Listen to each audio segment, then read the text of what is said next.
Hi hello నమస్తే welcome to my channel. ఎలా ఉన్నారండి అందరూ? నేనైతే చాలా బాగున్నాను. టుడే రెసిపీ వచ్చేసి బ్రెడ్తో పకోడీ ఎలా చేయాలో చూద్దాం.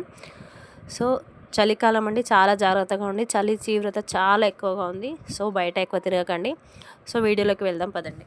దీనికి కావాల్సిన పదార్థాలు వచ్చేసి బ్రెడ్, బియ్యం పిండి వచ్చేసి క్రిస్పీనెస్ కోసం, సన్నగా తరిగిన క్యారెట్, ఉల్లిపాయలు, పచ్చిమిర్చి, ఉప్పు, కారం, పసుపు, అల్లం వెల్లుల్లి పేస్ట్, జీలకర్ర, ధనియాలు కొంచెం క్రష్ చేసి తీసుకోవాలండి. సో దీనికి మనం వాటర్ ఎక్స్ట్రా యాడ్ చేయాల్సిన అవసరం ఏం లేదు, ఎందుకంటే ఆనియన్స్లో క్యారెట్లో వాటర్ ఉంటుంది. చూస్తున్నారు కదా, ఇలా ఒకదాని తర్వాత ఒకటి వేసేసి తగినంత కారం మీరు సరి చూసుకోండి, మీరు ఎంత తింటారో అలా వేసుకోండి. సో ఒక కడాయి పెట్టేసి మనకి డీప్ ఫ్రైకి సరిపడా ఆయిల్ వేసేసుకోవాలి. చూస్తున్నారు కదా, నేను కడాయి పెట్టేసుకొని ఆయిల్ వేసేసుకున్నాను. దీనికైతే ఎక్కువ ఆయిల్ ఏం పీల్చుకోదండి. మన ఇంటికి సడన్గా ఇలా గెస్ట్లు వచ్చినప్పుడు చేసి పెట్టేసేయండి, చాలా వాళ్ళు ఫేవరెట్ అయిపోతుంది. పిల్లలకు కూడా చాలా ఇష్టంగా తింటారు. చూస్తున్నారు కదా, ఆయిల్ అయితే హీట్ ఎక్కింది. ఇలా చిన్నగా పకోడీలాగా వేసేసుకోవడమే, చాలా సింపుల్ అండి. మన ఇంట్లో దొరికే వాటితోనే చేసేసుకోవచ్చు. పెద్దగా హైరాణ పడాల్సిన అవసరం లేదు. ఇంగ్రీడియంట్స్ కోసం ఇంట్లో ఉండే వాటితో చేసుకోండి. క్యారెట్ మీకు ఇష్టం ఉంటే వేసుకోండి, లేదంటే లేదు.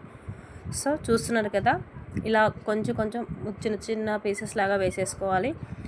సో మనకి ఫ్రై అయిపోయినట్టు తెలిసిపోతుంది కదా, ఇలా ఆయిల్ పొంగడం ఆగిపోతుంది. సో బ్రౌనిష్ కలర్ రాగానే తీసేసుకోవాలి. దీన్ని చూస్తే అయితే నాకు గోబీ పకోడీలాగా అనిపించింది. చూస్తున్నారు కదా, ఇగో ఇలా చూడ్డానికి కలర్ ఎంత బాగుంది కదండి. సో ఇలా చలి బాగా పెడుతుంది కదా, ఈవినింగ్ టైంలో మన ఇంటికి ఎవరైనా వచ్చినప్పుడు ఇలా చేసి పెట్టేసేయండి, చాలా తొందరగా అయిపోతుంది, టైం ఎక్కువ తీసుకోదనమాట. సో ఇలా చేసేసి వేడివేడిగా సర్వ్ చేసుకోవడమే. ఇంట్లో హ్యాపీగా కూర్చొని అందరూ ఏదో సినిమా చూస్తున్నప్పుడు ఇలా చేసుకొని తినడానికి చాలా బాగా అనిపిస్తుంది. సో బయట దొరికే వాటికంటే ఇలా ఇంట్లో చేసుకోవడం చాలా బెటర్ కదా. సో ఈ వీడియో మీకు నచ్చితే కనుక లైక్, షేర్ అండ్ సబ్స్క్రైబ్. ఈ రెసిపీ ట్రై చేసి కామెంట్ సెక్షన్లో మీకు ఎలా వచ్చిందో చెప్పండి. థ్యాంక్ యూ అండి, థ్యాంక్స్ ఫర్ వాచింగ్. మన ఛానల్ని కొత్తగా చూసే వాళ్ళైతే సబ్స్క్రైబ్ చేసుకోండి. సబ్స్క్రైబ్ చేసుకున్న వాళ్ళందరికీ చాలా థ్యాంక్ యూ అండి.